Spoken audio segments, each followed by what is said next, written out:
Alright, so today I'm going to be covering 3 films at once, so yeah, I'm going to have to cover a lot in this video. So, let's start off with Iron Man 2. Now, Iron Man 2, what is the plot? It's set 6 months after the events of the first Iron Man. Tony Stark is now dealing with the fact that the world now knows he's Iron Man, but he's also dealing with other problems too, like how his arc reactor is slowly killing him, like it's causing a virus that is killing him and he can't find a cure. As the film puts it, the thing that's slowly killing him is also keeping him alive, or maybe it's the other way around. I don't know.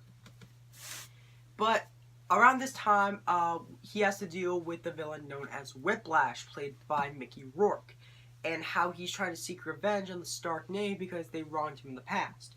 Not only that, but Tony has officially promoted Pepper Potts to CEO of Stark Industries, a new assistant with Black Widow, Natasha Romanoff, played by Scarlett Johansson. We get the return of Happy Hogan, played by the film's director, Jon Favreau. And we also get Don Cheadle as War Machine. Now, I don't know why they recasted Terrence Howard with Don Cheadle. From what I've heard, it was over money disputes. Robert Downey Jr. apparently Terrence Howard wanted to have more money than Robert Downey Jr., and they booted him off production. And this film had to do a couple reshoots. Like, Olivia Munn was supposed to originally have a role in the film, but that ended up getting changed around with reshoots. And you can tell the fact that with this movie, they're still trying to figure out what to do.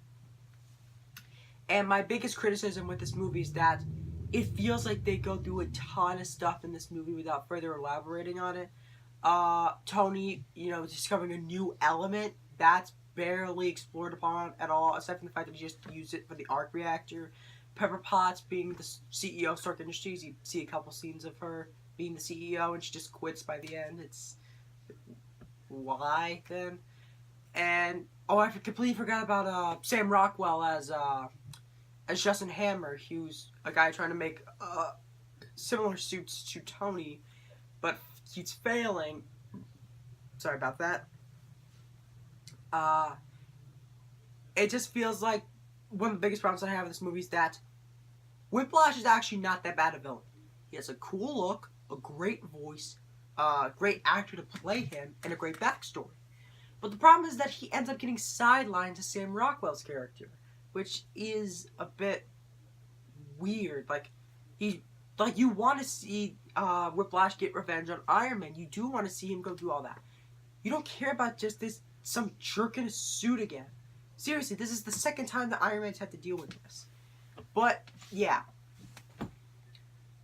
It just feels like they grazed through a lot of those elements. But there are still a lot of positives to this movie. Like, the action sequences are still cool, like, particularly near the end.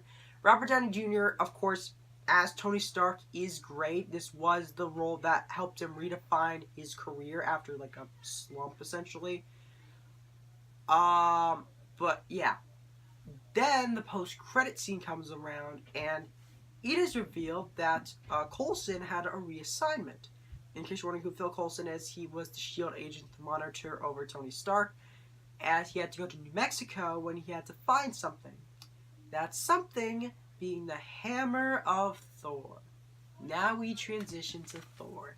Now, the plot of Thor is that, Thor, played by Chris Hemsworth, is about to become king of Asgard by his father, Odin, played by Anthony Hopkins. However, these beings called frost giants end up sneaking into Thor's coronation, and Thor wants to get revenge, but Odin says no. Loki, played by Tom Hiddleston, says that Thor was right, and they go to Jotunheim, the realm of the frost giants, to try and seek revenge, possibly reigniting that war between Asgardians and frost giants.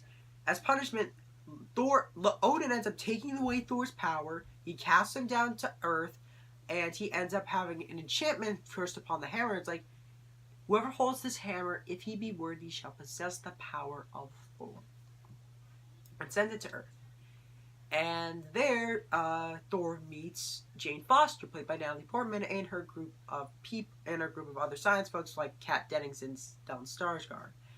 And meanwhile, Loki's taking advantage of his father falling into the Odin sleep to become king of Asgard because he was always jealous of Thor. And yeah, that's pretty much the plot, is that Thor needs to figure out a way how to get his hammer back and get back to Asgard. Now, I think the biggest problem that a lot of people had about this movie is the fact that they didn't focus on the realm of the gods and they just focused on Thor being human. I actually like to think that it actually is a cool idea to sort of do a reverse of the superhero origin story with this movie. Because, say, Spider-Man, for example. You just see Spider-Man as a normal... Here's the typical superhero origin. You see a normal guy who doesn't have any powers. He gets these powers. He initially doesn't like them, but he grows to learn to be okay with them.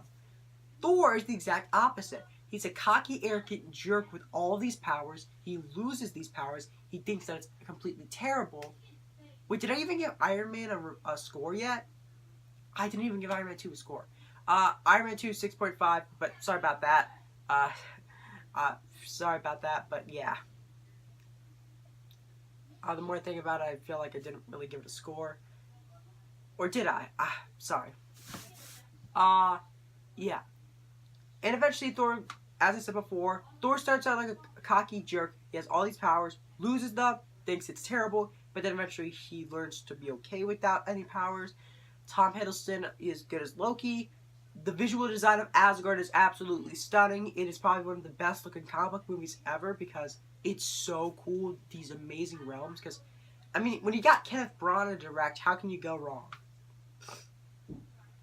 But I will admit, it definitely is the weakest out of all the Marvel origin films, I think. And I really wanted to like Jane's Group of Friends. I really did, but they just didn't stick with me at all. I'm sorry. They're obviously trying sometimes. But, yeah, I just don't feel like the fact that they're all that great. And, ooh boy, wait until we get to Thor 2. But, yeah. Thor. Definitely admit this is probably the weakest out of Marvel Phase 1, maybe, but origin movie-wise, but still okay. I think I give it a 7. Now we move on to Captain America, the First Avenger. Now, what is the plot of this movie? The plot of Captain... Oh, and I completely forgot about the post-credit scene at the end of Thor. It shows that Nick Fury, of course, he's in almost every single one of these movies, he approaches Stellan Skarsgård's character and asks him if he could be able to look over something called the Tesseract, which we later to be one of the 6 Infinity Stones. And Loki whispers into his ear, you know what, that might actually be, that'd be something to look into. And so Stellan Skarsgård agrees with that. And so we're introduced to the idea of the Tesseract, which is the Space Stone. In case you're wondering what the Space Stone is, it's the ability to travel through anywhere in space and time within, like, the blink of an eye, like that. Captain America the First Avenger actually further elaborates on that. This is, of course, the origin story of Captain America. The CGI on when Cap is looking pretty weak, it's impressive. Like, you can tell it's CG, but you have to look really hard to see the cracks in it all. It's really interesting. Anyways, it's 1941, it's 1941 or 1942. Steve Rogers is a scrawny soldier who just wants to participate in the war, but he can't because of his many setbacks. But a scientist named Dr. Abraham Erskine decides that he would be the perfect candidate for the super soldier program, to make the perfect soldier. After being injected with essentially super steroids and being exposed to Vita rays, he becomes Captain America. However, Dr. Erskine dies and all of his research is destroyed. So that means Cap is the only one. And eventually he decides to go into combat where he has to fight Hugo Weaving's the Red Skull, who is after the Tesseract and seeks to destroy the world, of course. And along the way, Captain America he falls in love with this woman named Peggy Carter, played by Haley Atwell. And from there, it's a good adventure film. I really wouldn't say the word action because, while there is some good action in there, it really wouldn't necessarily qualify it as an action movie. It's a good adventure, like many 1940s films were. Which makes sense because this was directed by the same guy that did The Rocketeer. And in case you're wondering what The Rocketeer is, it's a very underrated movie that I suggest that you check out. It's also set in the 40s and it's about a guy who gets superpowers, sort of, but he finds this rocket pack and it can be able to take him places. He fights crime, he fights Nazis. It's actually a really good movie. And the director of this, Johnston, he directed that. He did the original Jumanji with Robin Williams, and he directed Jurassic Park 3.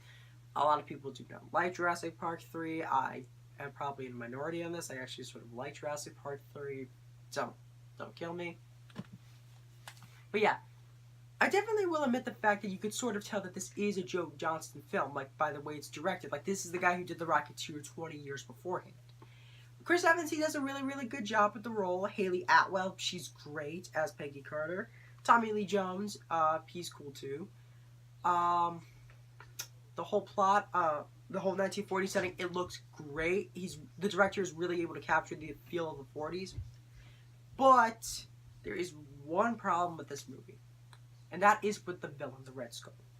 You see, a lot of people may or may not know this, but back in 1990, they actually did a Captain America film, and it was not very good at all.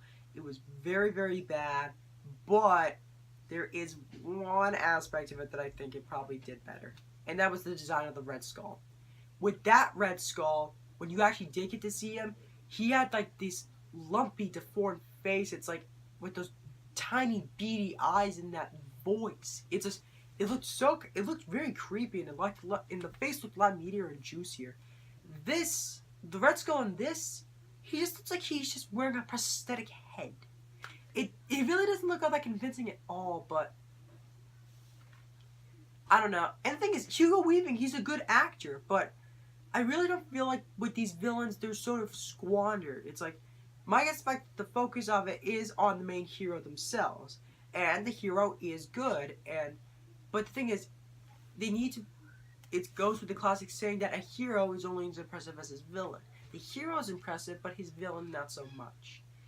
And probably by this point, Loki was probably the best villain that we actually had at that point. But we'll get to him when I talk more about the Avengers in the next video. But yeah, Captain America the First Avenger is a solid adventure film. Really able to capture the feel of the 40s. Love everybody who worked on it. They all do a good job. And then, of course, there's the post-credit scene. The post-credit scene in this it's actually just a trailer for the Avengers. And it's just like, next summer, some assembly required. And then they showed like a couple clips from the movie and just, the Avengers, May 2012. Wow. I can't think of anything similar to that, except at the end of Back to the Future 2, they slapped on a trailer for Back to the Future Part 3, and it says, coming summer 1990. It's like, wow, that was a long time ago. But yeah, Captain America, the First Avenger, I would give it a 8 out of 10. So tune in next time where I talk about the Avengers. Ooh boy, I'm excited to talk about this movie. So, yeah.